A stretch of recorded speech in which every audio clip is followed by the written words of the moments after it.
이까종이 쪼가리가 밥 먹여주냐? 계집애가 무슨 공부야, 공부는! 활활 타오르는 아궁이 불길 속으로 저는 딸의 문제집을 던져버리고 말았습니다. 엄마, 안 돼. 그거 내가 밤새 푼 거야. 제발 태우지 마. 울며 불며 불 속으로 손을 뻗는 은지를 제가 얼마나 모질게 밀쳐냈는지 모릅니다. 시끄러워! 내 오빠 등록금 낼 돈도 없어! 당장 공장에나 가! 아니면 연 끊고 나가든지! 그날 제 입에서 나온 그 독한 말들이 결국 제 목숨 같은 딸을 영영 집 밖으로 내몰고 말았습니다. 낡은 가방 하나 달랑 들고 대문 밖으로 사라지던 그 조그만 등짝, 빗줄기 속에서 가늘게 떨리던 그 야윈 어깨가 10년이 지난 지금도 제 눈동자에 문신처럼 박혀서 지워지질 않습니다. 매일 밤 그 뒷모습이 꿈에 나와 제 목을 조릅니다. 이바구 시작 전에 구독과 좋아요 부탁드리며 끝까지 함께 해주세요. 할머니, 장사하다 말고 또 넋을 놓고 계세요? 손님 기다리잖아요. 옆 자판 곰장어 댁이 소리치는 바람에 퍼뜩 정신이 듭니다. 아, 그래요. 또 꿈이었습니다. 지독한 악몽이죠. 하지만 눈을 떠도 지옥은 매한가지입니다. 여기는 시끌벅적한 생선시장, 온 사방이 비린내로 진동하는 제 삶의 터전이자 제가 스스로를 가둔 감옥입니다. 제 손을 한번 보세요. 퉁퉁 붓고 갈라진 이 흉한 손, 생선 내장과 핏물에 절어서 손톱 밑이 까맣게 죽어버린 이 투박한 손, 10년 전 딸의 책을 아궁이에 쳐넣었던 바로 그 저주받은 손입니다. 저는 이 손이 부끄러워 한겨울 혹한에도 고무장갑을 끼지 않습니다. 얼음장 같은 생선을 맨손으로 만지고 날카로운 지느러미에 찔려 피가 나도 약 한 번 바르지 않습니다. 이렇게 손이 트고 갈라져서 피가 철철 나야 제 속이 조금이나마 편해지거든요. 이렇게라도 제 몸을 괴롭혀야 죄를 씻는 것 같아서요. 찬바람에 손가락 마디마디가 바늘로 찌르는 듯 쑤셔올 때마다 저는 입술을 깨물며 생각합니다. 은지 마음은 이것보다 1000배, 10,000배는 더 아팠겠지. 말심이 너는 더 아파야 한다. 너는 편안할 자격이 없다. 하고요. 자, 보세요. 싱싱한 고등어가 왔습니다. 떨이에요, 떨이. 2마리에 5,000원만 주고 가져가세요. 목청을 높여 소리를 지릅니다.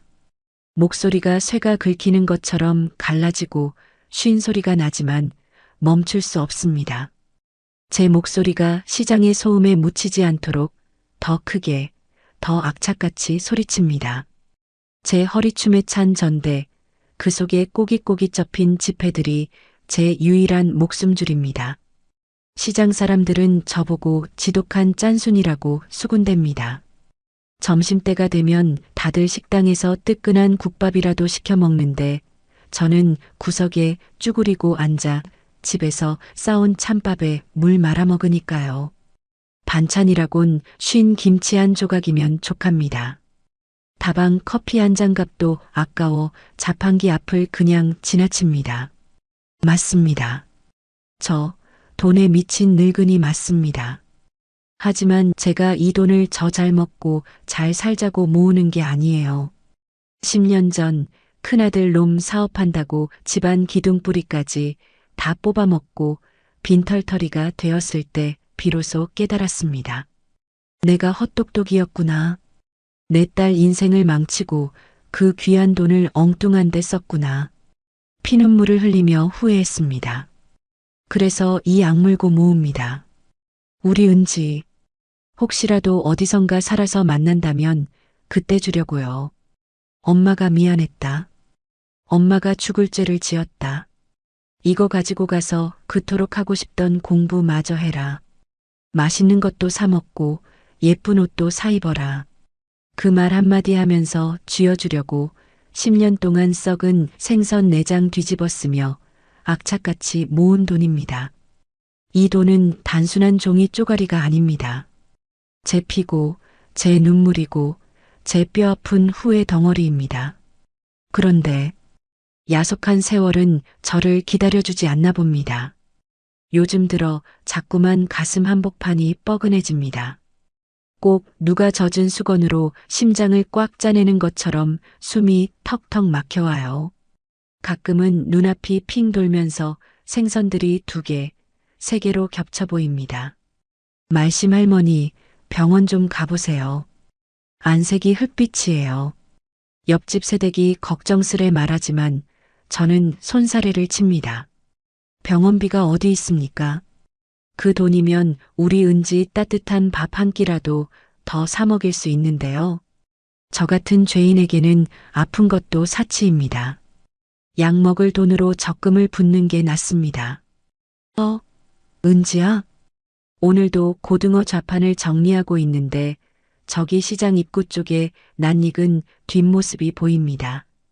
하얀 코트를 입고 긴 머리를 질끈 묶은 아가씨. 어깨에 맨가방 끈을 꼭 쥐고 걷는 저 모양새. 분명 우리 은지입니다. 제가 낳은 새끼를 제가 못 알아볼 리가 없잖아요. 10년 전 비 오는 날 대문 밖으로 나가던 그 뒷모습과 똑같습니다. 제 가슴이 요동치기 시작합니다. 은지야, 은지야, 거기 서라. 엄마가 잘못했다. 저는 신던 장화가 벗겨지는 줄도 모르고 내달렸습니다. 질척한 시장 바닥 무릉덩이에 미끄러질 뻔하면서도 죽을 힘을 다해 쫓아갔어요. 앞치마가 풀어 헤쳐지고 머리가 산발이 되어도 상관없습니다. 지나가는 사람들과 부딪혀 욕설을 들어도 귀에 들어오지 않습니다. 숨이 턱 끝까지 차올라 심장이 터질 것 같았지만 지금 놓치면 영영 못 볼 것 같았습니다. 사람들을 밀치고 생선 상자를 넘어뜨리며 그 하얀 등을 향해 손을 뻗었습니다. 제발 1초만이라도 좋으니 얼굴을 보고 싶었습니다. 아가, 내 딸 은지야. 엄마 여기 있다. 겨우겨우 그 아가씨의 팔을 낚아채 돌려 세웠습니다. 심장이 쿵쾅거려 입 밖으로 심장이 튀어나올 것만 같았습니다. 제발, 제발 은지이길. 은지여서 나한테 욕이라도 한 바가지 퍼부어 주길. 머리채를 잡히더라도 좋으니 제발 내 딸이길. 그런데 뒤를 돌아본 여자의 얼굴은 제가 모르는 남이었습니다. 아이고 할머니, 비린내 나게 왜 이러세요? 사람 잘못 보셨어요. 옷 다 버렸네 진짜. 낯선 여자가 인상을 팍 쓰며 제 손을 거칠게 뿌리칩니다. 여자의 하얀 코트에 제 손자국이 검게 묻어 있습니다. 더러운 생선 비늘과 핏자국. 아, 또 헛것을 봤군요. 벌써 몇 번째인지 모릅니다. 시장에 다니는 젊은 여자만 보면 다 제 딸 같아서 미친 사람처럼 쫓아가고 또 쫓아가고 여자가 털고 간 제 손을 멍하니 내려다봅니다. 그래요. 이 더러운 손으로 감히 누구를 잡겠습니까? 제 주제에 감히. 그 순간이었습니다. 쿵 하고 가슴속에서 무언가가 억장이 무너지는 소리를 내며 내려앉았습니다. 세상이 빙글빙글 돕니다. 하늘이 노래지고 시끌벅적한 시장 풍경이 물속에 잠긴 것처럼 흐릿해집니다. 단순히 체한 게 아닙니다. 가슴을 누군가 거대한 쇠망치로 내려치는 것 같은 끔찍한 통증이 덮쳐옵니다. 뼈가 으스러지는 것 같아요. 왼쪽 팔이 저릿해지더니 감각이 없어집니다. 숨을 들이마시려는데 공기가 들어오지 않습니다. 목구멍이 막힌 것처럼 막막합니다. 다리에 힘이 풀려 그 자리에 주저앉고 맙니다. 차가운 시멘트 바닥에 얼굴을 쳐박고 쓰러지는데 몸이 말을 듣지 않습니다. 바닥에 흐른 생선 핏물이 제 볼에 닿습니다. 차갑고 비릿합니다. 꼭 제 인생 같습니다. 말씀 할머니 왜 이러세요? 사람 살려요. 여기 사람 죽어요. 119. 빨리 119 불러요. 주변 상인들이 우르르 몰려드는 소리가 웅웅거리며 들립니다. 마치 깊은 물속에서 듣는 것처럼 멀게만 느껴지네요. 이대로 죽는 걸까요? 안 되는데. 나 아직 할 일이 있는데.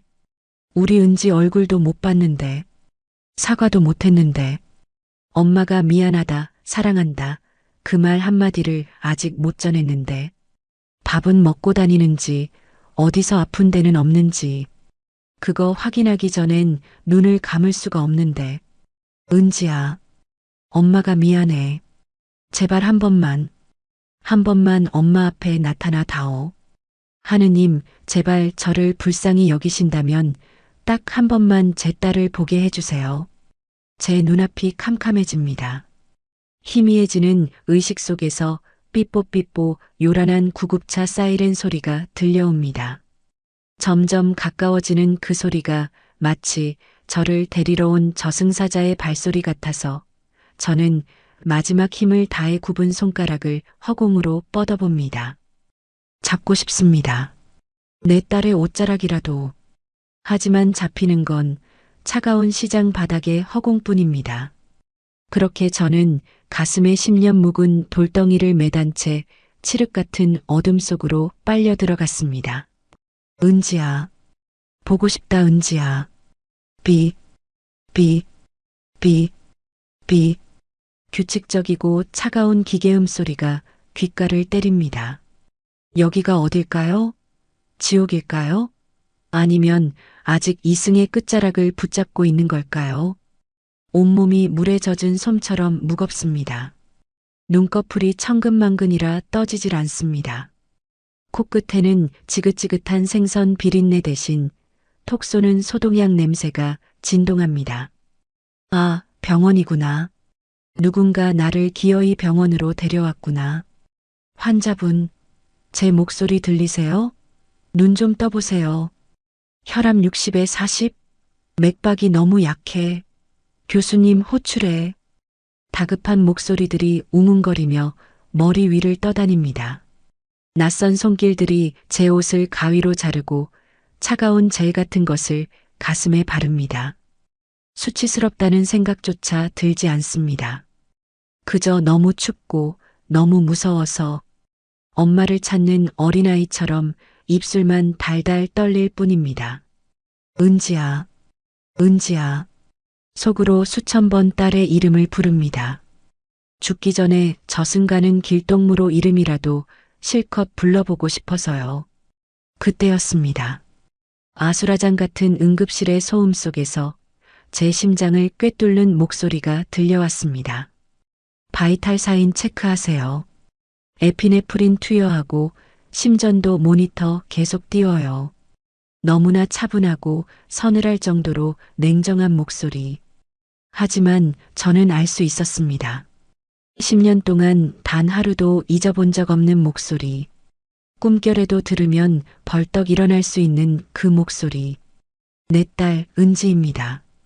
설마 또 헛소리를 듣는 게냐? 말씀이 내가 기어이 미쳤구나. 스스로를 나무라며 감긴 눈에 힘을 주었습니다. 확인해야 합니다. 만약 이게 내 마지막 순간이라면 저 목소리의 주인이 누구인지 꼭 봐야겠습니다. 있는 힘을 다해 눈꺼풀을 들어 올렸습니다. 흐릿한 시야가 서서히 초점을 맞춥니다. 하얀 천장, 눈부신 형광등 불빛, 그리고 그 아래 서 있는 하얀 가운을 입은 여자. 은지야? 제 입에서 갈라진 쇳소리가 새어나왔습니다. 여자가 저를 내려다봅니다. 차갑게 굳은 표정, 핏기 하나 없는 입술, 그리고 서늘하게 빛나는 눈동자. 세상에나, 세상에나, 맙소사. 꿈이 아닙니다. 헛것이 아닙니다. 제 딸 은지입니다. 10년 전 그 비오는 밤 내쫓았던 내 새끼 은지가 의사가 되어 제 눈앞에 서 있습니다. 목에는 청진기를 걸고 가슴에는 흉부외과 교수 이은지라는 명찰을 달고 말입니다. 심장이 다시 멎을 것처럼 쿵쾅거립니다. 반가움에 눈물이 왈칵 솟구치려 합니다. 내 딸이 살았구나. 내 딸이 의사가 되었구나. 썩은 생선이나 만지는 이 못난 애미 밑에서 저렇게 고고하고 빛나는 사람이 되었구나. 당장이라도 벌떡 일어나 내 새끼 하고 끌어안고 싶었습니다. 그 하얀 가운에 내 더러운 얼굴을 비비며 엉엉 울고 싶었습니다. 하지만 저는 그럴 수 없었습니다. 저를 내려다보는 은지의 눈빛이 너무나 낯설었기 때문입니다. 그 눈에는 반가움도 슬픔도 놀라움도 없었습니다. 마치 생판 모르는 남을 보듯, 아니 고장난 기계 부품을 들여다보듯 건조하고 차가운 눈빛뿐이었습니다. 환자분, 정신이 드십니까? 은지가 입을 열었습니다. 엄마가 아니라 환자분이라고 불렀습니다. 그 한마디가 비수가 되어 제 가슴에 꽂혔습니다. 저는 떨리는 손을 들어 허공을 저었습니다. 딸의 옷자락이라도 잡고 싶어서, 이게 꿈이 아니라는 걸 확인하고 싶어서요. 은지야, 너 은지 맞지? 내 딸 은지. 제 손끝이 은지의 하얀 가운에 닿으려는 순간 은지가 한 발짝 뒤로 물러섰습니다. 마치 더러운 것이 닿기라도 할까봐 피하는 것처럼요. 제 손은 허공에서 힘없이 툭 떨어졌습니다. 환자분, 지금 안정이 필요합니다. 함부로 움직이지 마세요. 은지는 옆에 있던 간호사에게 눈길도 주지 않고 지시를 내립니다. 진정제 투여해. 그리고 보호자 확인해서 연락하고. 독거노인 같으니까 복지과에도 연결해. 독거노인, 보호자 확인. 그 말이 제 귀를 때립니다. 은지야, 내가 내 보호자 아니냐? 내가 내 엄마 아니냐? 하지만 은지는 서류 차트만 넘기며 저를 철저히 투명 인간 취급합니다. 얼굴 근육 하나 움직이지 않고 눈썹 하나 까딱하지 않습니다. 10년 만에 죽어가는 엄마를 만났는데 어떻게 저럴 수가 있을까요? 그때 깨달았습니다. 아, 저 아이는 나를 모르는 척하는 것이구나. 아니, 저 아이에게 나는 이미 죽은 사람이구나. 10년 전 그날, 책을 불태우고 모진 말로 내쫓았던 그날. 딸의 마음속에서 김말심이라는 어미는 이미 죽어 없어진 것입니다. 그러니 지금 눈앞에 있는 늙고 병든 노인네는 그저 귀찮고 냄새나는 환자일 뿐인 겁니다. 가슴이 찢어지는 것 같습니다.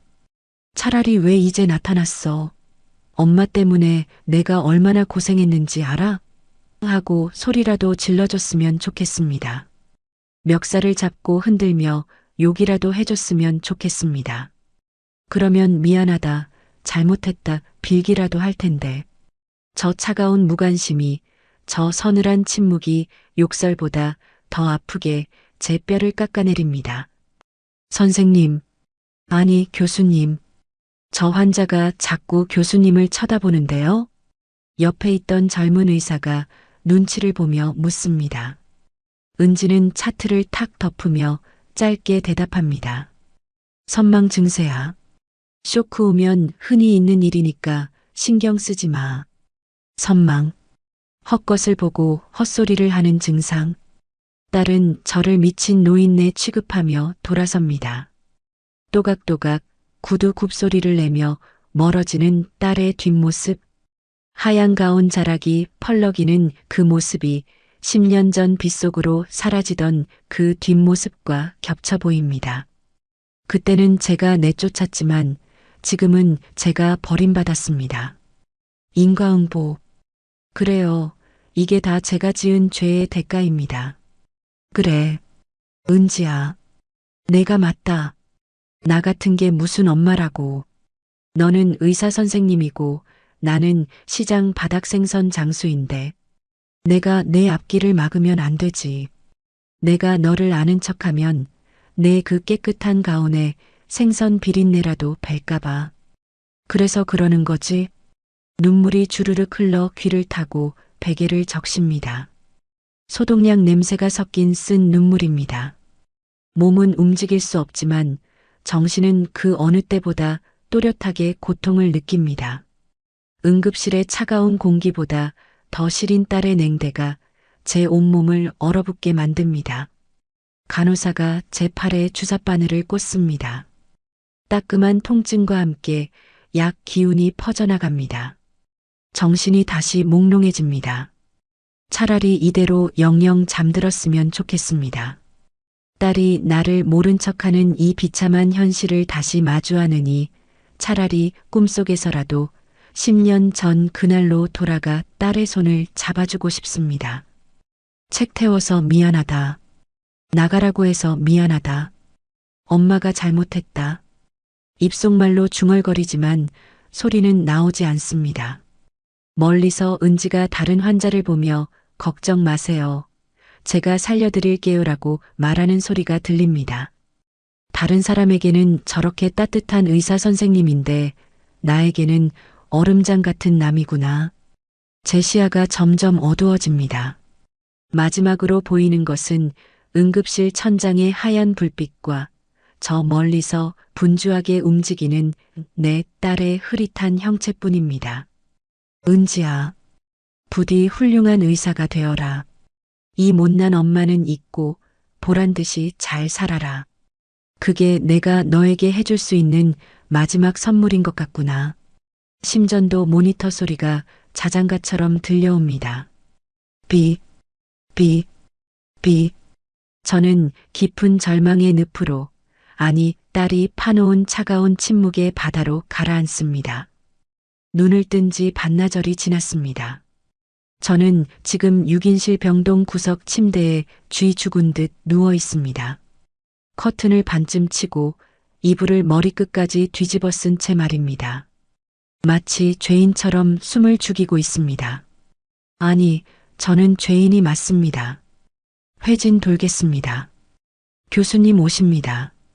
복도가 소란스러워지더니 구두 굽소리가 또각또각 들려옵니다. 커튼 틈 사이로 훔쳐보니 하얀 가운을 입은 의사 대여섯 명이 우르르 몰려옵니다. 그리고 그 맨 앞에 대장처럼 당당하게 걷는 사람, 제 딸 은지입니다. 뒤따르는 젊은 의사들이 은지의 말 한마디 한마디를 받아 적느라 쩔쩔맵니다. 3번 베드 환자, 폐부종 소견 있으니 이뇨제 용량 늘리세요. 5번 환자 수술 스케줄 잡았습니까? 은지의 목소리는 낮지만 힘이 있고 단호합니다. 시장 바닥에서 생선 팔며 악다구니를 쓰던 제 목소리와는 차원이 다릅니다. 저렇게 빛나는 사람이 내 배 아파 낳은 자식이라니. 가슴이 벅차오르면서도 한편으로는 쥐구멍이라도 숨고 싶어집니다. 은지가 점점 제 침대 쪽으로 다가옵니다. 저는 황급히 이불 속에서 제 손을 감췄습니다. 생선 비린내가 배고 손톱 밑이 새카만 이 더러운 손이 저 깨끗하고 고귀한 의사 선생님들 눈에 띌까 봐서요. 커튼 걷으세요. 은지의 건조한 지시에 간호사가 커튼을 확 젖힙니다. 밝은 형광등 불빛이 제 초라한 몰골을 비춥니다. 저는 눈을 내리깔고 죄송하다는 듯 몸을 잔뜩 웅크렸습니다. 환자분, 통증은 좀 어떠십니까? 은지가 저를 내려다보며 묻습니다. 10년 만에 듣는 딸의 목소리가 바로 코앞에서 들리는데 그 말투가 너무나 사무적이라 가슴이 베이는 것 같습니다. 엄마, 괜찮아? 그 한마디면 되는데. 그 한마디면 지금 당장 죽어도 여한이 없을 텐데. 저는 아무 말도 할 수 없었습니다. 목이 메어서 입을 열면 울음이 터져 나올 것 같아서 고개만 살짝 저었습니다. 은지는 제 가슴에 청진기를 갖다 댑니다. 차가운 금속이 닿는 순간 제 심장이 쿵 하고 내려앉습니다. 10년 전 제가 밀쳐냈던 딸의 체온이 느껴지는 것만 같습니다. 은지도 느꼈을까요? 엄마의 심장이 죄책감으로 요동치고 있다는 것을요. 심잡음이 여전하네요. 추가 검사 필요합니다. 그리고 은지가 잠시 말을 멈추더니 코를 킁킁거리며 미간을 찌푸립니다. 그 순간 제 심장이 덜컥 멈추는 것 같았습니다. 비린내다. 냄새가 나는구나. 아무리 씻어도 지워지지 않는 제 몸의 생선 비린내. 그 역한 냄새가 고귀한 의사 선생님들의 비위를 거슬리게 한 겁니다. 뒤에 서 있던 젊은 의사가 코끝을 살짝 가리는 게 보였습니다. 얼굴이 화끈거려 견딜 수가 없습니다. 딸의 얼굴에 먹칠을 하고 있구나. 내가 여기 누워 있는 것 자체가 우리 은지 명성의 똥물을 튀기는 짓이구나. 위생관리에 신경 써주세요. 감염 위험 있습니다. 은지는 차갑게 한마디를 던지고는 뒤도 돌아보지 않고 다음 침대로 이동했습니다. 감염 위험. 그 말이 엄마는 나에게 균 같은 존재야라는 말로 들렸습니다. 그래요. 저는 딸의 인생을 갉아먹는 병균이고 지워버리고 싶은 얼룩입니다. 은지와 의사들이 병실을 빠져나가자마자 저는 결심했습니다. 떠나야 한다. 당장 여기서 사라져야 한다. 내가 내 딸을 위해 해줄 수 있는 유일한 일은 죽은 듯이 없는 듯이 사라져주는 것뿐이다. 병원비를 낼 돈도 없거니와 행여나 누가 저 냄새나는 할망구가 이은지 교수 엄마래라고 수군거리기라도 하면 어떡합니까? 그건 죽기보다 싫습니다. 저는 주위를 두리번거렸습니다. 간호사들이 자리를 비운 틈을 타야 합니다. 몸을 일으키려니 가슴 통증이 밀려와 윽소리가 절로 납니다. 하지만 참아야 합니다. 제 팔에는 링거 바늘이 꽂혀 있고 가슴에는 주렁주렁 심전도 선들이 붙어 있습니다. 이것들을 떼어내야 합니다. 으윽. 테이프를 거칠게 뜯어내자 살점이 떨어져 나가는 듯 아픕니다. 하지만 제일 큰 문제는 팔에 꽂힌 굵은 주사바늘입니다. 이걸 뽑으면 피가 철철 날 텐데 겁이 덜컥 났지만 딸의 차가운 눈빛을 떠올리며 눈을 질끈 감았습니다. 확 하고 바늘을 잡아 뽑았습니다. 흡. 비명도 지르지 못하고 숨을 삼켰습니다. 팔뚝에서 검붉은 피가 주르륵 흘러내려 환자복 소매를 적십니다. 바닥에도 핏방울이 뚝뚝 떨어집니다. 하지만 지혈할 시간도 없습니다. 저는 제 낡은 옷과 신발을 챙겨 들고 도둑고양이처럼 병실을 빠져나왔습니다. 복도는 길고 넓었습니다. 한 발짝 뗄 때마다 세상이 빙글빙글 돕니다. 벽을 짚으며 비틀비틀 걸어갑니다. 지나가는 환자 보호자들이 저를 이상한 눈으로 쳐다봅니다. 저 할머니 피 흘리는데 미친 사람인가 봐. 수군거리는 소리가 들리지만 상관없습니다. 엘리베이터까지만 가면 됩니다. 거기서 내려가서 병원 문만 나서면 다시는 은지 눈앞에 나타나지 않겠습니다. 시골 구석에 처박혀서 죽은 듯이 살다가 조용히 갈 겁니다. 환자분, 거기 서세요. 간호사의 고함이 들립니다. 들켰습니다. 저는 아픈 가슴을 부여잡고 뛰기 시작했습니다. 하지만 몇 발자국 못 가서 다리가 풀려 바닥에 철퍼덕 넘어지고 말았습니다. 무릎이 깨지고 팔에서 흐른 피가 하얀 복도 바닥을 엉망으로 만듭니다. 나라, 이거 나라, 내 갈 기다. 달려온 간호사들이 제 팔을 붙잡습니다. 저는 발버둥을 쳤습니다. 돈 없어서 그런다. 치료 안 받는다 앙카나. 나라, 제발 조용히 보내주세요. 우리 딸이 보기 전에 제발. 도대체 뭐 하는 짓입니까? 그때 복도를 쩌렁쩌렁 울리는 서슬 퍼런 고함이 터졌습니다. 모든 움직임이 멈췄습니다. 저를 붙잡고 있던 간호사들도 흠칫 놀라 손을 뗍니다. 천천히 고개를 들어보니 저만치 앞에 은지가 서 있습니다. 방금 전까지 차갑기만 하던 얼굴이 지금은 불그락푸르락 분노로 일그러져 있습니다. 은지가 성큼성큼 다가옵니다. 그 기세가 얼마나 무서운지 저는 숨도 쉴 수 없었습니다. 지금 제정신이에요? 심장혈관이 90% 막힌 환자가 수액줄을 뽑고 뛰어요? 죽고 싶어서 환장했습니까? 은지가 제 피투성이 팔을 거칠게 낚아챘습니다. 악의 힘이 얼마나 센지 팔이 부러질 것 같습니다. 하지만 저는 아프다고 소리도 낼 수 없었습니다. 딸의 눈에 고인 것이 단순한 화가 아니라 물기 어린 분노라는 것을 보았기 때문입니다. 저는 딸의 눈을 피하며 짐짓 모르는 사람인 척 고개를 돌렸습니다. 여기서 은지야라고 부르면 안 됩니다. 사람들이 보고 있습니다. 의사 양반. 이거 노의소. 내는 돈도 없고 살 만큼 살았으니 집에 갈랍니다. 내 몸 내가 알아서 할 테니 신경 끄이소. 일부러 더 천박하게, 더 무식하게 말했습니다. 제발 나를 포기하라고. 나 같은 건 신경 끄고 내 갈 길 가라고. 제 말에 은지의 손이 부들부들 떨립니다. 돈이요? 지금 돈 때문에 목숨을 버리겠다고요? 은지의 목소리가 가늘게 떨립니다. 기가 막히다는 듯, 아니 억장이 무너진다는 듯. 10년 전 돈 때문에 딸을 버렸던 엄마가 이제는 돈 때문에 자기 목숨을 버리겠다고 하니 얼마나 혐오스러울까요? 그래요. 나는 돈밖에 모르는 노인네라. 병원비 낼 돈 아까워서 못 있겠으니 나라. 저는 딸의 손을 뿌리치려고 안간힘을 썼습니다. 피가 튀어 은지의 하얀 가운에도 붉은 점이 묻었습니다. 아, 안 되는데. 더럽히면 안 되는데. 그 순간 은지가 제 어깨를 양손으로 꽉 움켜쥐었습니다.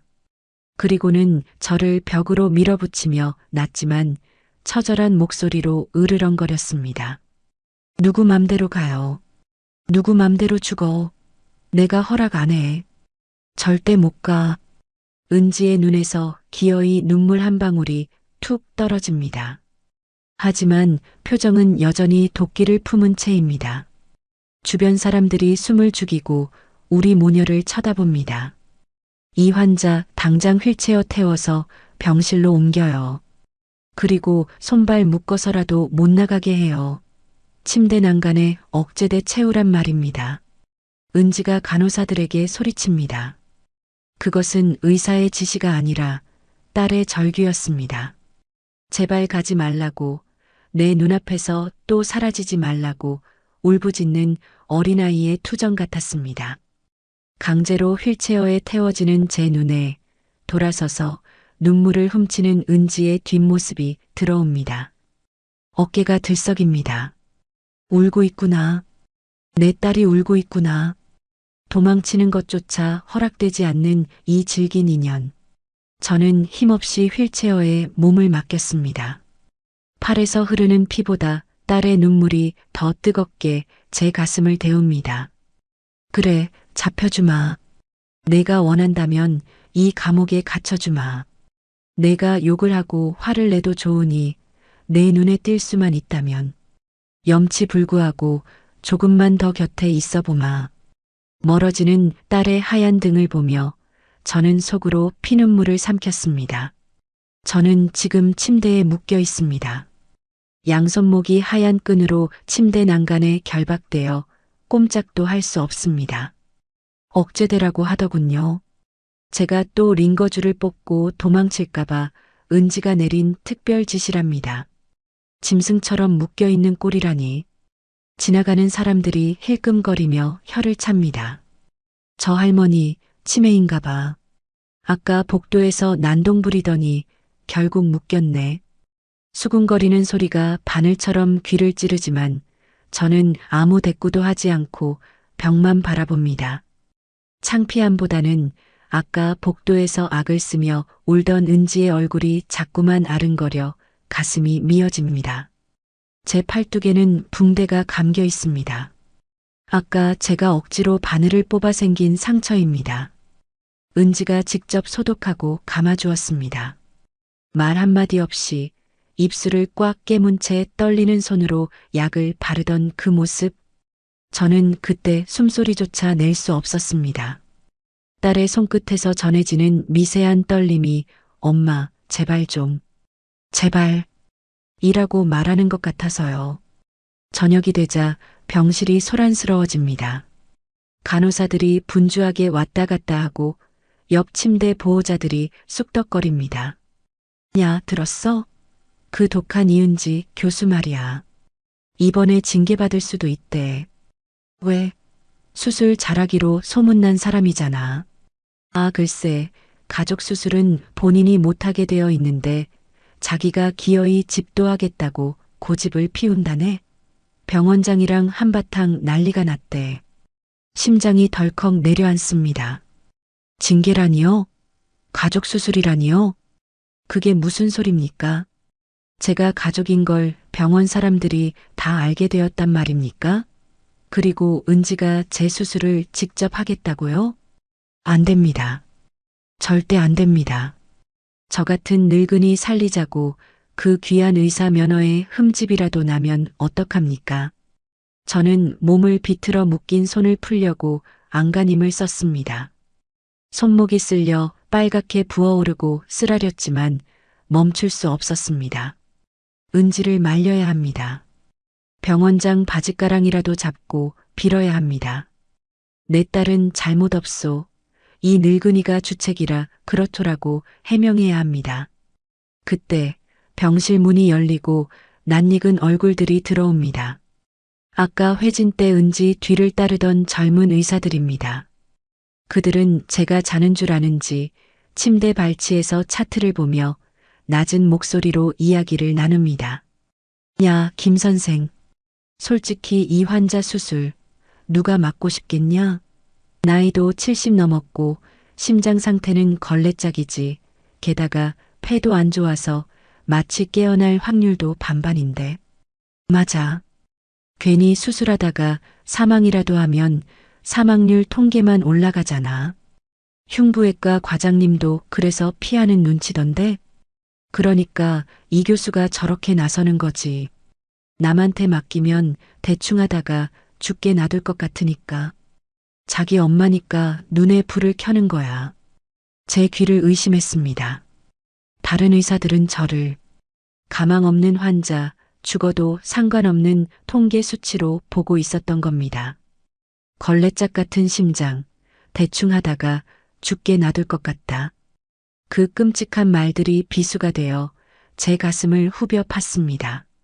아, 내 몸뚱이가 그렇게 망가졌구나.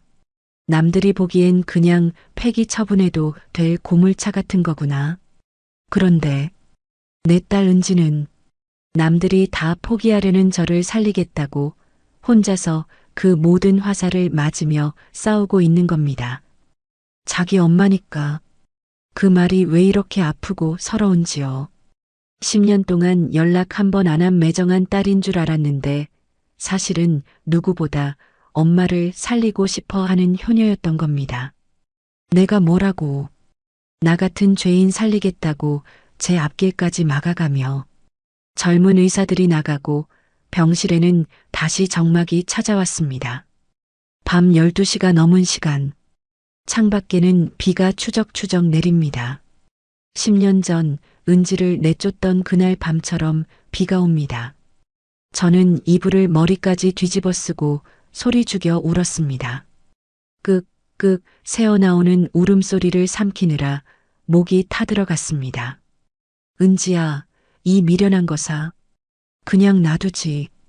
엄마 죽게 내버려두지. 왜 내가 고생을 해. 드르륵.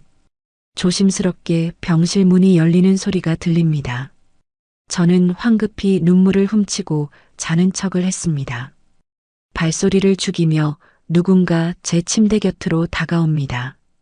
익숙한 소독약 냄새, 그리고 은은한 비누 향기. 은지입니다. 은지는 의자도 끌지 않고 침대 옆에 쪼그리고 앉습니다. 한참 동안 제 숨소리를 확인하는 듯 가만히 있더니 조심스럽게, 아주 조심스럽게 억제대에 묶인 제 손을 풉니다. 손목에 빨갛게 난 자국을 어루만지는 손길이 떨리고 있습니다. 차갑고 거칠 줄 알았던 딸의 손은 놀랍도록 따뜻했습니다. 엄마. 작게 속삭이는 목소리. 10년 만에 처음 들어보는 엄마 소리입니다. 그 한마디에 억장이 무너져 내립니다. 아까 응급실에서는 그렇게 냉정하게 환자분하더니 아무도 없는 밤에 몰래 와서 엄마를 부르는 내 새끼. 엄마, 많이 아프지? 미안해.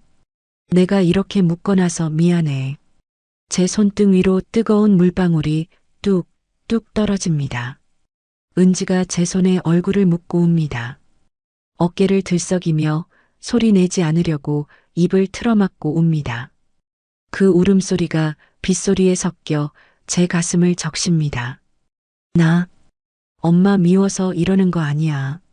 엄마 못 가게 하려고 어떻게든 살려서 나 의사 된 거 자랑하려고 그랬어. 엄마한테 나 이렇게 성공했다고, 나 이제 무시하지 말라고 보여주고 싶어서 10년을 버텼어. 그런데 엄마가 이렇게 아프면 어떡해. 나 아직 효도 한 번 못했는데. 딸의 고백이 제 심장을 난도질합니다. 복수하고 싶어서가 아니었습니다. 보란 듯이 성공해서 엄마 코를 납작하게 해주고 싶었던 게 아니었습니다. 그저 엄마한테 인정받고 싶어서, 장하다 내 딸 소리 한 번 듣고 싶어서 그 모진 세월을 견딘 겁니다. 그런데 저는 그것도 모르고 제 죄책감에만 빠져서 도망치려고만 했습니다. 다른 의사들은 엄마 포기하래. 수술해도 가망 없다고 그냥 편하게 보내드리래. 웃기지 마. 내가 누구 딸인데. 나 엄마 딸이야. 엄마가 생선 팔아서 나 키운 것처럼 나도 내 손으로 엄마 심장 다시 뛰게 할 거야. 병원에서 쫓겨나는 한이 있어도 내가 해. 신이 데려가려고 해도 내가 멱살 잡고 끌고 올 거야. 도끼 서린 다짐, 그러나 그 속에 담긴 절절한 사랑. 은지는 제 손을 양손으로 꼭 감싸 쥐고 이마에 갖다 댑니다. 기도하듯이요. 저는 실눈을 뜨고 딸의 정수리를 내려다보았습니다. 흰 머리카락 하나 없이 새까만 머리, 고단함에 지친 좁은 어깨. 당장이라도 일어나 저 어깨를 안아주고 싶습니다. 그래, 내가 이겼다. 엄마가 졌다. 내 마음대로 해라. 말해주고 싶습니다. 하지만 지금 제가 깨어나면 은지가 민망해할까봐 저는 입술을 피가 나도록 깨물며 참았습니다. 대신 제 손가락 끝을 아주 살짝, 정말 미세하게 움직여 딸의 손바닥을 긁어주었습니다. 알았다, 내 새끼. 엄마 여기 있다. 하는 신호였습니다. 은지가 흠칫 놀라 고개를 듭니다. 저는 여전히 눈을 감고 자는 척을 합니다. 은지는 한참을 제 얼굴을 들여다보더니 젖은 목소리로 속삭입니다. 그래도 다행이다. 살아있어줘서, 내 옆에 있어줘서. 은지는 제 이불을 목 끝까지 덮어주고 다시 억제대를 느슨하게 묶었습니다. 차마 풀지는 못하고 헐겁게 메어놓은 그 매듭에서 딸의 망설임과 사랑이 느껴집니다. 병실 문이 닫히고 은지가 나간 뒤에야 저는 참았던 통곡을 터뜨렸습니다. 베개에 얼굴을 파묻고 꺼이꺼이 울었습니다. 은지야, 불쌍한 내 새끼, 이 못난 애미가 뭐라고. 이제 마음을 정했습니다. 도망치지 않겠습니다. 죽어도 여기서 죽고 살아도 여기서 살겠습니다. 제 목숨은 이제 제 것이 아닙니다. 제 딸 은지가 피땀 흘려 지켜내려는 은지의 것입니다. 내일 아침이 밝으면 저는 딸에게 제 심장을 온전히 맡길 것입니다. 칼을 대든 도려내든 내 손에 맡기마. 내가 살리면 살고 죽이면 죽으마. 그게 내가 너에게 해줄 수 있는 마지막 속죄다. 날이 밝았습니다. 창밖에는 어제 내리던 비가 그치고 폭풍 전야처럼 무거운 구름만 잔뜩 끼어 있습니다. 오늘이 결판의 날입니다. 제 심장을 열어 썩은 부분을 도려내는 날. 그리고 제 딸 은지가 의사로서의 명운을 거는 날입니다. 새벽부터 간호사들이 분주하게 제 몸을 닦고 수술복으로 갈아입혔습니다. 머리카락도 감겨주고 모자를 씌워줍니다. 마치 제물로 바쳐지는 양이 된 기분입니다. 할머니, 겁나세요? 괜찮아요. 이은지 교수님이 워낙 실력이 좋으시잖아요. 간호사가 위로하듯 말하지만 제 귀에는 들어오지 않습니다. 제 걱정은 오직 하나, 은지입니다. 혹시라도 내가 수술받다가 잘못되면, 그래서 은지가 평생 죄책감을 안고 살게 되면 어쩌나. 그게 제일 무섭습니다. 이동 침대 들어옵니다. 비켜주세요. 드디어 올 것이 왔습니다. 건장한 남자 직원 2명이 이동식 침대를 끌고 옵니다. 저는 그 위에 짐짝처럼 옮겨졌습니다. 천장이 휙휙 지나갑니다. 형광등 불빛이 눈이 시리도록 밝습니다. 복도를 지나 엘리베이터를 타고 더 깊고 은밀한 곳으로 들어갑니다. 공기가 점점 차가워집니다. 소독약 냄새가 진동합니다. 수술실, 저승 문턱과 가장 가까운 곳. 수술 대기실에 도착하니 냉기가 뼛속까지 스며듭니다. 그때였습니다. 복도 저편에서 웅성거리는 소리가 들립니다. 고함도 들립니다. 분위기가 심상치 않습니다. 이 교수, 당장 멈춰. 자네 지금 제정신인가? 중후하지만 날카로운 목소리. 병원장입니다. 어제 옆 침대 보호자들이 말하던 그 높으신 양반인가 봅니다. 이동 침대가 멈춰 섰습니다. 커튼 너머로 그림자들이 어른거립니다. 원장님, 비켜주십시오. 환자 상태가 급합니다. 지금 안 열면 죽습니다. 은지의 목소리입니다. 차분하지만 칼날처럼 예리하게 곤두서 있습니다. 가족수술 금지 규정 몰라? 윤리위원회 소집될 거야.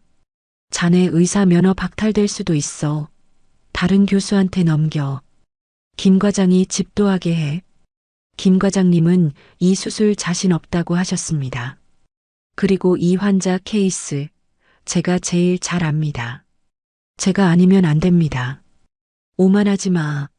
자네가 신이야? 감정에 치우쳐서 메스 잡다가 실수라도 하면 그땐 어쩔 건가? 병원 문 닫게 할 셈이야? 병원장의 호통에 주변이 쥐 죽은 듯 조용해집니다. 저 때문에, 못난 저 때문에 은지가 저런 모욕을 당하고 있습니다. 가슴이 미어 터집니다. 당장이라도 벌떡 일어나 수술 안 받겠습니다. 다 필요 없으니 내 딸 건드리지 마소. 라고 소리치고 싶습니다. 하지만 마취 전 처치 약물 때문에 혀가 굳어 말이 나오지 않습니다. 신음소리만 새어나옵니다. 그때 은지의 목소리가 복도를 찢을 듯 울려 퍼졌습니다. 실수 안 합니다. 절대 안 합니다. 잠시 정적이 흐르고 은지가 한자 씹어뱉듯 말을 이었습니다. 이 환자, 내 엄마예요. 내가 10년 만에 만난 내 엄마라고요. 고아처럼 악착같이 버텨서 의사된 이유 딱 하나예요. 우리 엄마 내 손으로 호강시켜 주려고. 그런데 지금 남의 손에 맡겨서 죽게 내버려 두라고요?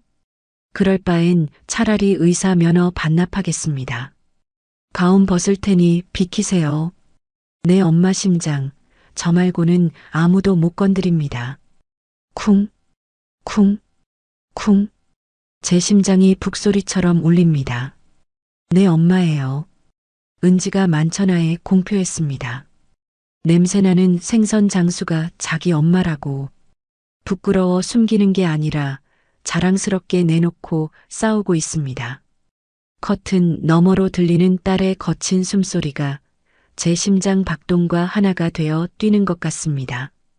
병원장도 기가 찼는지 아니면 딸의 기세에 눌렸는지 한참 동안 말이 없습니다. 이윽고 한숨 소리가 들립니다. 좋아. 대신 결과에 대한 모든 책임은 자네가 져. 만약 실패하면 자네는 이 병원에서 끝이야. 감사합니다. 짧고 단호한 대답. 그리고 발자국 소리가 제 쪽으로 다가옵니다. 커튼이 젖혀지고 수술복에 마스크를 쓴 은지가 나타났습니다. 눈만 내놓고 있지만 알 수 있습니다.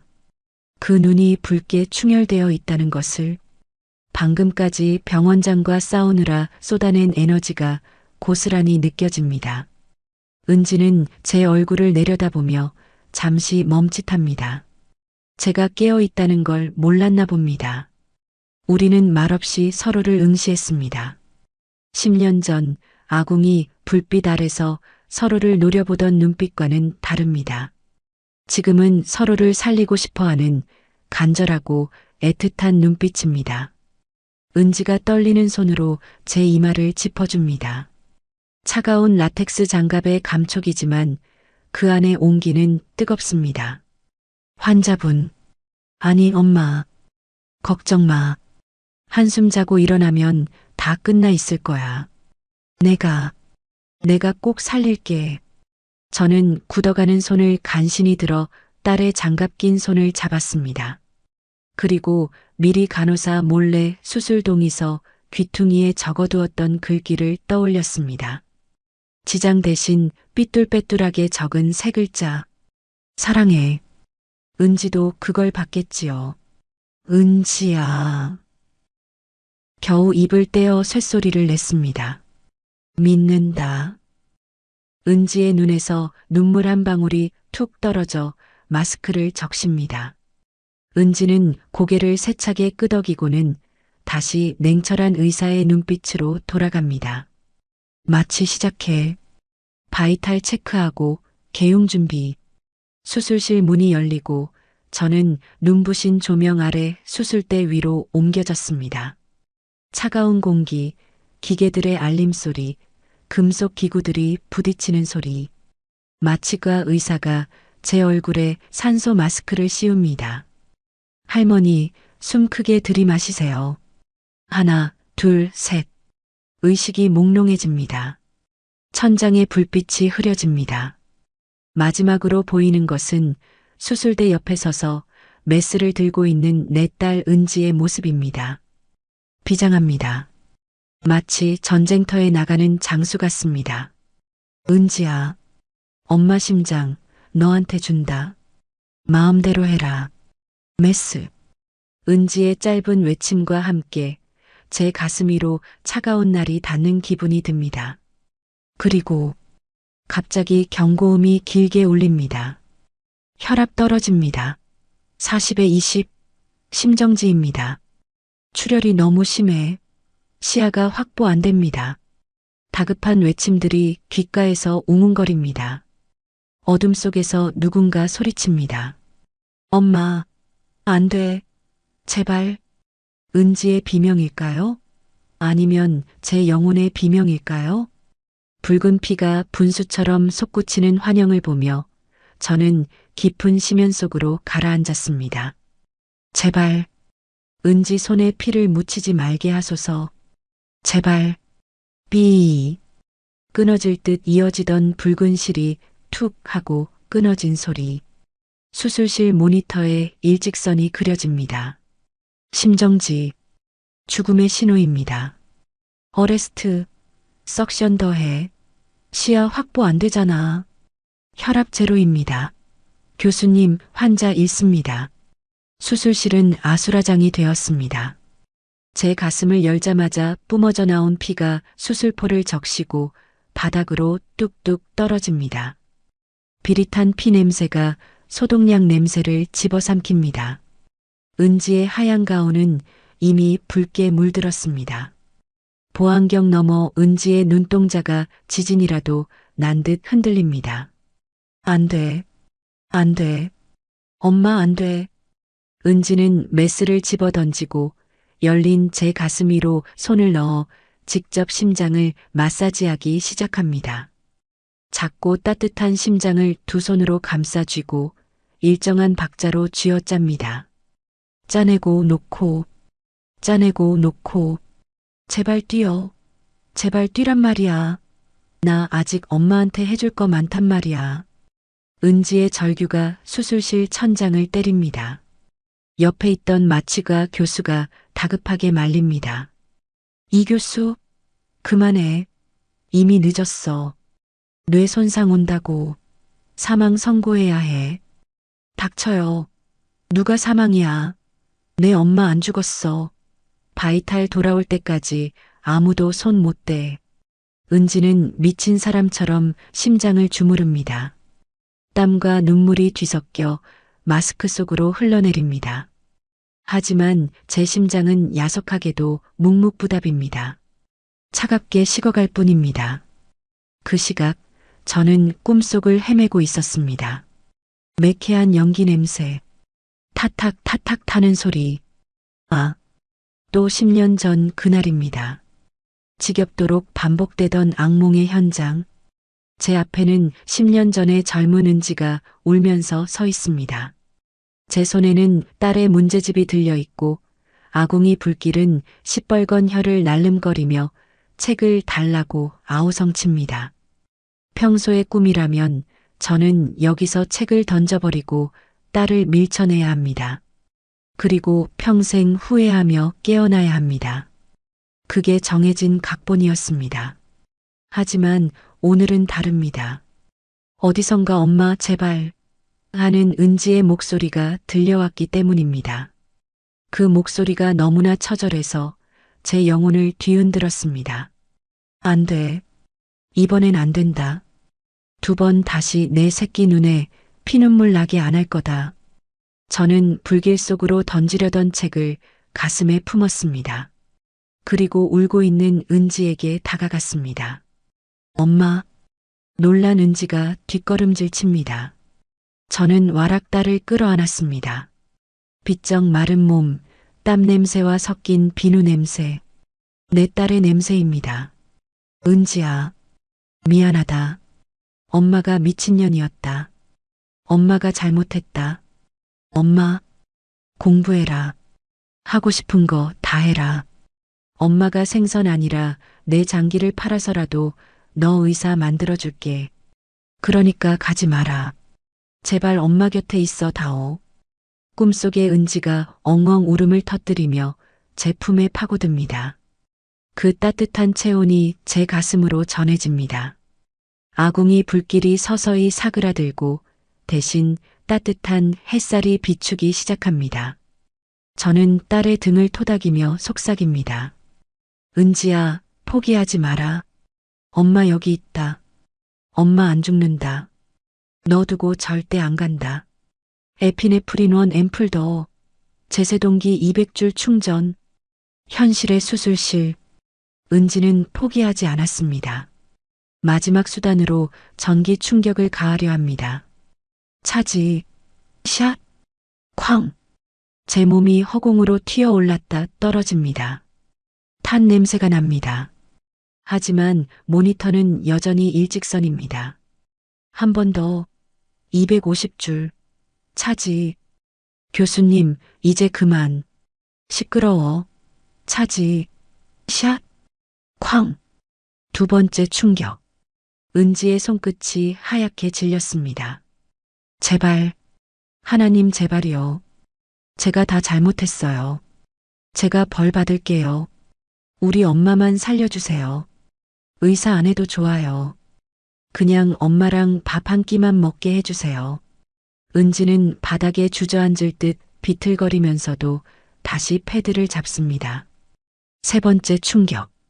이것마저 안 되면 정말 끝입니다. 은지는 이를 악물고 눈을 질끈 감았습니다. 그때 은지의 귓가에 엄마의 목소리가 환청처럼 스쳤습니다. 은지야, 포기하지 마라. 엄마 여기 있다. 엄마. 은지는 마지막 힘을 짜내어 버튼을 눌렀습니다. 샷. 쾅. 제 몸이 다시 한번 튀어 올랐다가 툭 떨어졌습니다. 모두가 숨을 죽이고 모니터를 바라보았습니다. 1초, 2초, 3초. 영원 같은 정적이 흘렀습니다. 그리고 비, 비, 비, 비. 규칙적인 박동 소리. 멈췄던 그래프가 다시 위아래로 춤을 추기 시작했습니다. 죽음의 계곡에서 돌아온 생명의 신호였습니다. 리듬 돌아왔습니다. 혈압 90에 60, 맥박 잡힙니다. 마취가 교수가 환호성을 질렀습니다. 간호사들은 살았다 하며 서로 얼싸안았습니다. 오직 은지만이 그 자리에 굳은 듯 서 있었습니다. 메스를 쥔 손이 덜덜 떨렸습니다. 다리에 힘이 풀려 그 자리에 스르르 주저앉고 말았습니다. 수술복 바닥에 흥건한 핏물 위에 무릎을 꿇은 채 은지는 모니터를 멍하니 올려다보았습니다. 살았다. 살았어. 은지는 두 손으로 얼굴을 감싸 쥐고 오열했습니다. 엄마, 고마워. 돌아와줘서 고마워. 그것은 의사의 눈물이 아니라 10년 전 엄마를 잃어버렸던 어린 소녀의 눈물이었습니다. 수술실의 차가운 공기가 딸의 뜨거운 눈물로 데워지고 있었습니다. 다시 정신을 차린 은지가 비틀거리며 일어났습니다. 눈물 범벅이 된 얼굴로 다시 수술대 앞에 섰습니다. 지혈해. 수술 시작한다. 이번엔 절대 안 놓쳐. 은지의 눈빛이 다시 매섭게 빛났습니다. 이제는 슬픔이 아니라 확신에 찬 눈빛입니다. 빠르고 정확한 손놀림으로 터진 혈관을 꿰매고 손상된 조직을 다듬습니다. 마치 엄마의 찢어진 마음을 한 땀 한 땀 기워주듯이 피 묻은 장갑이 춤을 추듯 움직일 때마다 제 생명은 조금씩 더 단단하게 붙들어 메어졌습니다. 4시간에 걸친 대수술.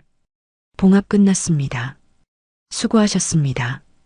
은지가 마지막 매듭을 짓고 가위를 내려놓았습니다. 수술실 안에 모두가 박수를 쳤습니다. 기적을 만들어낸 집념에 대한 경의였습니다. 은지는 땀에 젖은 수술 모자를 벗고 깊게 잠든 제 얼굴을 들여다보았습니다. 창백하지만 편안해 보이는 얼굴. 은지는 제 이마에 묻은 피를 조심스럽게 닦아주며 속삭였습니다. 수고했어, 엄마. 이제 푹 자. 일어나면 내가 맛있는 밥 해줄게. 은지는 비틀거리며 수술실 문을 나섰습니다. 문 밖에서 기다리던 병원장이 놀란 눈으로 쳐다봅니다. 은지는 피투성이가 된 가운을 입은 채 병원장을 향해 씩 웃어 보였습니다. 살렸습니다. 제 엄마. 그 한마디를 남기고 은지는 복도 의자에 쓰러지듯 앉아 긴장이 풀린 채 깊은 숨을 토해냈습니다.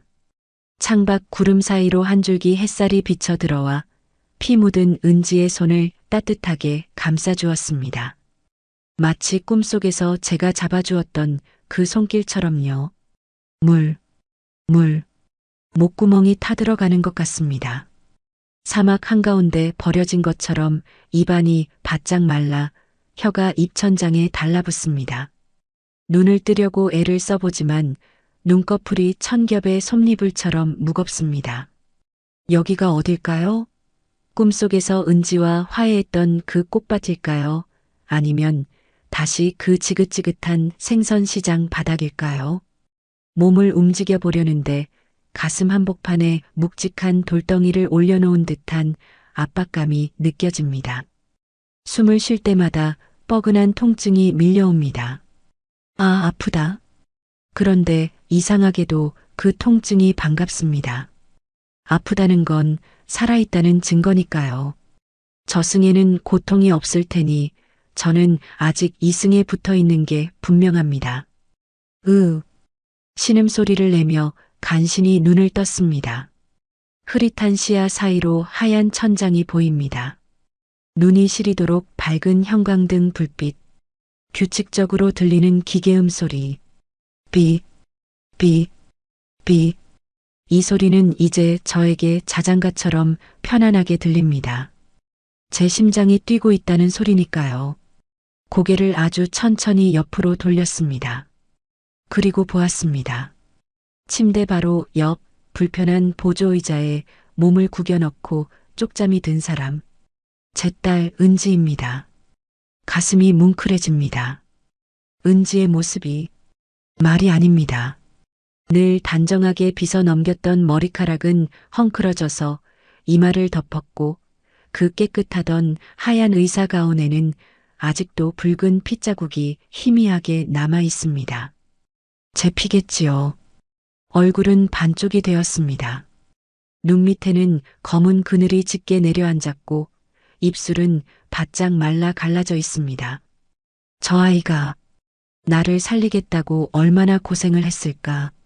저 조그만 몸으로 죽음의 사자와 밤새 싸웠을 생각을 하니 마취가 덜 깬 몽롱한 정신에도 눈물이 핑 돕니다.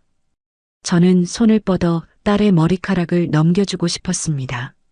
하지만 손가락 하나 까딱할 힘이 없습니다. 그저 눈으로 쓰다듬을 뿐입니다. 은지야, 고생했다. 이 못난 애미 살리느라 내가 고생이 많았다. 그때 제 숨소리가 조금 거칠어졌는지 은지가 번개같이 눈을 떴습니다. 화들짝 놀라며 의자에서 튀어오르는 모습이 마치 새끼를 지키는 어미 사자 같습니다. 엄마, 엄마, 정신이 들어? 은지가 제 얼굴 위로 바짝 다가옵니다. 충혈된 눈, 금방이라도 울음을 터뜨릴 것 같은 그 붉은 눈동자에 제 얼굴이 비칩니다. 은지는 습관적으로 모니터를 확인하고 제 목에 손을 대어 맥박을 짚습니다. 의사의 본능입니다. 하지만 손길은 의사의 것이 아니라 겁에 질린 딸아이의 것입니다. 손이 바들바들 떨리고 있습니다. 나 알아보겠어? 여기 어딘지 알겠어? 손가락 한번 움직여봐. 응? 다급하게 묻는 은지에게 대답해주고 싶은데 산소 마스크 때문에 말이 나오지 않습니다. 저는 있는 힘을 다해 눈을 깜빡였습니다. 그래, 안다. 내 딸 은지 아니냐? 은지의 표정이 순식간에 무너져 내립니다. 긴장이 풀린 듯 다리에 힘이 풀려 침대 난간을 붙잡고 주저앉습니다. 아, 다행이다. 진짜 다행이다. 하나님 감사합니다. 은지는 떨리는 손으로 제 산소 마스크를 잠시 벗기고 거지에 물을 적셔 제 입술을 죽여줍니다. 시원한 물기운이 스며들자 비로소 살 것 같습니다. 이제야 목소리를 낼 수 있을 것 같습니다. 할 말이 너무나 많습니다. 10년 동안 가슴속에 쌓아두었던 그 수만 가지 말들 중에 무엇을 가장 먼저 해야 할까요? 사랑한다. 보고 싶었다. 용서해다오. 저는 힘겹게 오른손을 들어 올렸습니다. 천근만근 무거운 팔이 허공에서 휘청거립니다. 은지가 얼른 제 손을 두 손으로 감싸줍니다. 따뜻합니다. 10년 전 제가 뿌리쳤던 그 손의 온기가 이렇게 따뜻했군요. 저는 그 손을 잡고 은지의 가슴팍에 있는 명찰로 가져갔습니다. 흉부외과 교수 이은지. 피 묻은 가운 위에 달린 그 빛나는 이름표를 굳은 살 박인 제 엄지손가락으로 문질렀습니다. 장하다. 내 새끼. 갈라지고 쉰 목소리.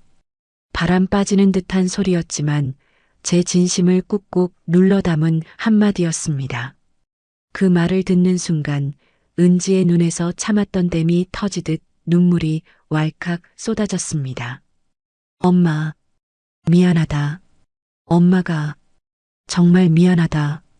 내가 못나서 그게 너한테 비수가 된 줄도 모르고 제 눈에서도 뜨거운 눈물이 주르륵 흘러내려 귓바퀴로 들어갑니다.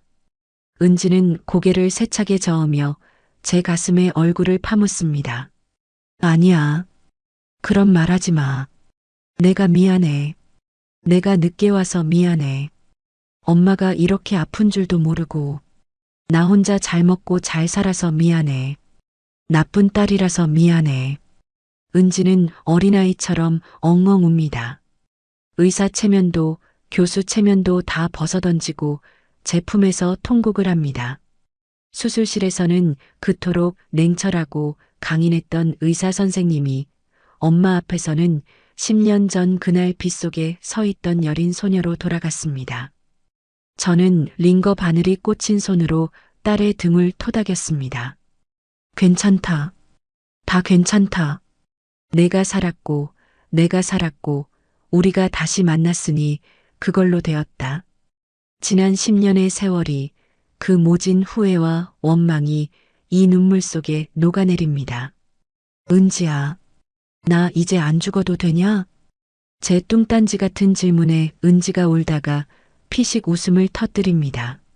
눈물 콧물 범벅이 된 얼굴을 들고 저를 쏘아봅니다. 누가 죽는데? 내가 살렸어. 내 실력 봤지? 내가 엄마 심장 새 것처럼 고쳐놨어. 이제 100살까지 살아야 해. 아니, 120살까지 살아. 내가 매일매일 맛있는 거 사주고, 좋은 옷 사주고, 여행도 보내줄 거야. 나 돈 잘 벌어, 엄마. 그래. 우리 딸 의사 선생님이지. 돈 잘 벌지. 그러니까 시장 나가서 생선 대가리 치는 거, 이제 절대 하지 마. 그 돈 10원도 안 쓸 거야. 나는 엄마가 번 돈 필요 없어. 그냥 엄마가 내 옆에만 있으면 돼. 은지의 투정 섞인 다짐에 가슴이 먹먹해집니다. 그래, 이제 그 지긋지긋한 생선 비린내도 안녕이다. 내가 원한다면 내가 하라는 대로 다 하마. 내가 사주는 밥 먹고, 내가 사주는 옷 입고, 내가 웃으면 나도 웃으며 그렇게 삶아. 은지는 침대 밑에서 부스럭거리며 무언가를 꺼냅니다. 하얀 상자입니다. 상자를 여니 푹신해 보이는 분홍색 털신이 들어 있습니다. 이거 엄마 신발이야. 시장에서 장화만 신고 다니느라 발 다 망가졌잖아. 퇴원하면 이거 신고 집에 가자. 우리 집으로. 우리 집. 그 말이 얼마나 달콤하게 들리는지요. 지난 10년 동안 저는 집이 없었습니다. 몸 누일 방 한 칸은 있었지만 마음 둘 곳이 없었으니 노숙자나 다름없었지요. 그런데 이제 돌아갈 집이 생겼습니다. 내 딸이 있는 곳, 그곳이 제 집입니다. 예쁘다. 참 곱다. 나한테는 과분하다. 과분하긴 뭐가 과분해. 엄마는 여왕님처럼 대접받아야 해. 내가 그렇게 모실 거야. 은지는 제 발에 털신을 대어봅니다. 아직 발이 부어서 맞지 않겠지만 그 마음이 너무나 고와서 발이 따뜻해지는 것 같습니다. 창밖으로 붉은 노을이 지고 있습니다. 병실 안이 온통 황금빛으로 물듭니다. 그 따뜻한 빛이 우리 모녀를 감싸 안습니다. 비가 그치고 폭풍우가 지나간 자리에 평화가 찾아왔습니다. 저는 은지의 손을 꽉 잡았습니다. 이 손 다시는 놓지 않을 겁니다. 죽음이 우리를 갈라놓을 때까지, 아니 죽어서도 꼭 잡고 있을 겁니다. 은지야. 응, 엄마. 배고프다. 제 말에 은지가 환하게 웃습니다.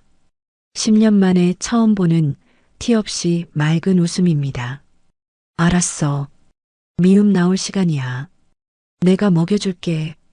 살았습니다. 죽은 줄로만 알았던 딸을 만났고 죽어가던 제 심장이 다시 뜁니다. 이보다 더한 기적이 어디 있을까요? 신이시여 감사합니다. 남은 생은 덤이라 생각하고 오직 감사하며 살겠습니다. 제 딸 은지를 위해서라도 끈질기게 행복하게 살겠습니다. 부드러운 엔진 소리와 함께 검은색 고급 승용차가 미끄러지듯 멈춰섭니다. 창밖으로 보이는 풍경은 익숙하면서도 낯섭니다. 시끌벅적한 소음, 비릿한 냄새, 질척한 바닥. 네, 제가 평생 동안 썩은 생선 내장을 뒤집어쓰며 살았던 그 시장통입니다. 하지만 오늘 저는 이곳에 일하러 온 게 아닙니다. 엄마, 내릴까? 조심해서 밟아. 운전석에서 내린 은지가 쏜살같이 달려와 조수석 문을 열어줍니다. 저는 은지가 선물해준 분홍색 털신을 신고 땅을 디뎠습니다. 늘 고무장화만 신던 발이 푹신한 구름 위를 걷는 것 같습니다. 옷도 달라졌습니다. 은지가 백화점에 데려가 사입힌 고운 베이지색 코트에 목에는 실크 스카프까지 둘렀습니다. 거울 속에 비친 제 모습이 낯설어 자꾸만 매무새를 고치게 됩니다. 엄마, 너무 예쁘다. 우리 엄마 배우 같아. 은지는 제 팔짱을 꼭 끼며 웃습니다. 오늘은 병원 가운 대신 단정하고 세련된 정장을 입었습니다. 하지만 가슴에는 일부러 흉부외과 교수 이은지라고 적힌 병원 신분증을 목에 걸고 왔습니다. 엄마 기 좀 살려주겠다는 딸의 귀여운 작전이지요. 시장 입구에 들어서자마자 사람들의 시선이 꽂힙니다.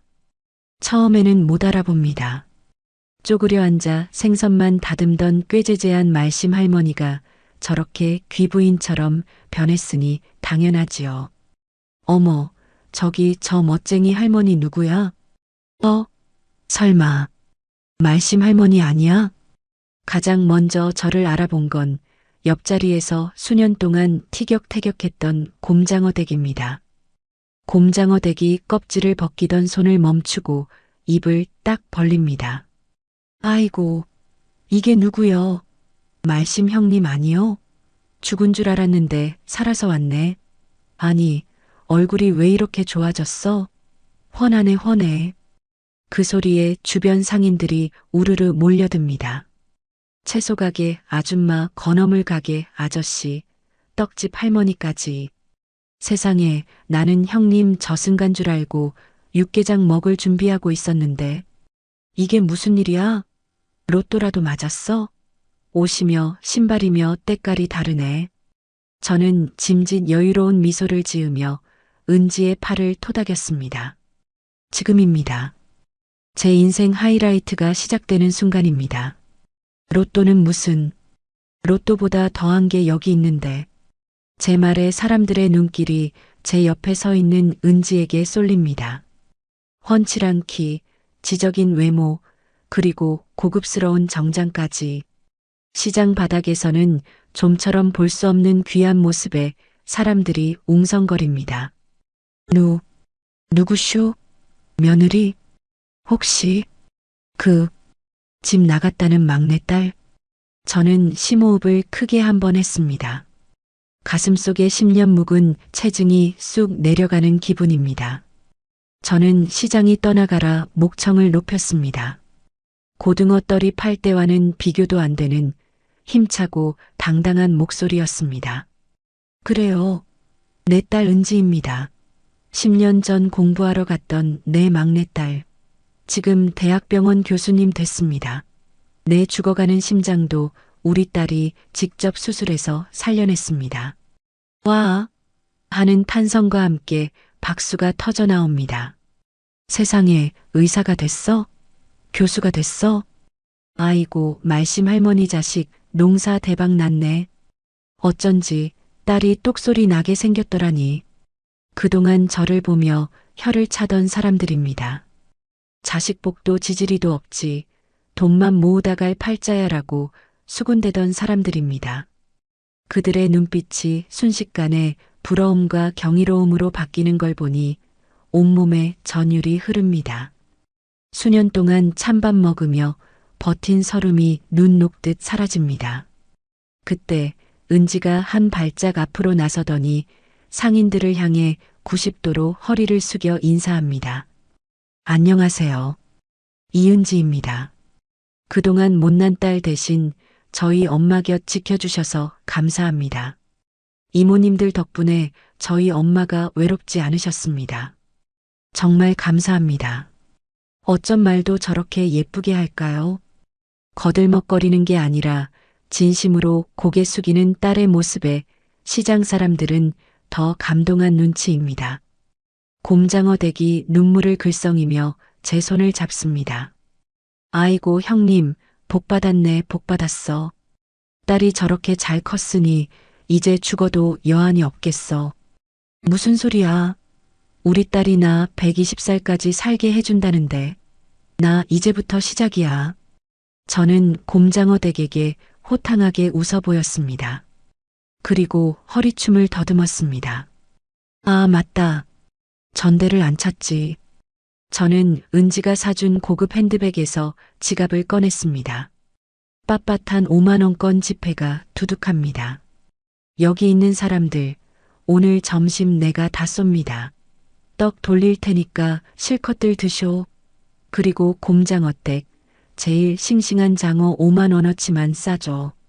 우리 딸 몸보신 좀 시키게. 아니 형님, 돈 아깝다고 커피도 안 마시던 양반이 웬일이래? 아끼긴 뭘 아껴. 내 딸이 돈 잘 버는데 이제 나도 펑펑 쓰고 살 거야. 좌판에 쭈그리고 앉아 100원, 200원 깎아달라고 신랑이 하던 제가 이제는 허리를 꼿꼿이 펴고 지갑을 엽니다. 은지가 웃으며 제 팔짱을 더 꽉 낍니다. 그래 엄마, 다 사. 내가 사줄게. 여기서부터 저기까지 다 사자. 상인들이 환호성을 지르며 박수를 칩니다. 시장 골목이 축제 분위기가 되었습니다. 저는 그 한복판에서 주인공이 되었습니다. 생선 냄새가 아니라 사람 냄새와 행복 냄새가 진동합니다. 볼일을 마치고 시장을 빠져나오는 길. 해질녘 노을이 시장 입구를 붉게 물들이고 있습니다. 우리는 차를 타지 않고 잠시 걷기로 했습니다. 은지의 따뜻한 손이 제 손을 감싸쥐고 있습니다. 엄마, 기분 좋아? 좋다마다. 내 평생 오늘같이 좋은 날이 또 있겠나? 밥 안 먹어도 배가 부르다. 저는 딸의 옆 얼굴을 올려다보았습니다. 10년 전 모진 말로 상처 입히고 내쫓았던 그 얼굴이 이제는 저를 세상에서 가장 귀한 사람으로 만들어주고 있습니다. 미안함은 이제 접어두기로 했습니다. 미안해할 시간에 한 번이라도 더 웃어주고 한 번이라도 더 사랑한다 말해주는 게 갚는 길임을 알았으니까요. 은지야. 응? 다음 주에 너 병원 가면 엄마가 도시락 싸들고 가도 되냐? 도시락? 그래. 내 솜씨 알잖아. 동료 의사 선생님들하고 나눠 먹게. 우리 딸 잘 봐달라고 뇌물 좀 써야지. 은지가 까르르 웃음을 터뜨립니다. 아니, 엄마 솜씨면 뇌물이 아니라 포상이지. 다들 난리 날걸? 꼭 와. 가운 입은 모습 또 보여줄게. 우리는 마주보고 웃었습니다. 10년 전 끊어졌던 인연의 끈이 수술실에서의 봉합처럼 단단하게 그리고 아름답게 다시 이어졌습니다. 저 멀리 바다가 보입니다. 짠내 나는 바닷바람이 불어옵니다. 예전에는 이 바람이 춥고 서럽게만 느껴졌는데 오늘은 시원하기만 합니다. 저는 은지의 손을 잡고 힘차게 발걸음을 옮깁니다. 고단했던 제 과거는 저 시장통에 묻어두고 이제는 딸과 함께 꽃길만 걸어갈 겁니다. 여러분, 너무 늦었다고 생각하지 마세요. 자식 이기는 부모 없다지만 결국 자식을 다시 일으키는 것도 부모입니다. 혹시 저처럼 가슴에 묻어둔 후회가 있다면 오늘 당장 전화하세요. 미안하다, 사랑한다. 밥은 먹었냐? 그 한마디면 충분합니다. 저처럼 10년을 돌아오지 마시고 지금 당장 행복해지세요. 제 심장이 뛰는 한 저는 매일매일 사랑한다고 말할 겁니다. 은지야, 집에 가자. 엄마가 따뜻한 밥 지어줄게. 오늘의 이바구는 여기까지입니다. 끝까지 함께 해주셔서 감사드리며 구독과 좋아요 눌러주시면 놀라운 인생 사연들을 누구보다 먼저 무료로 만나보실 수 있습니다.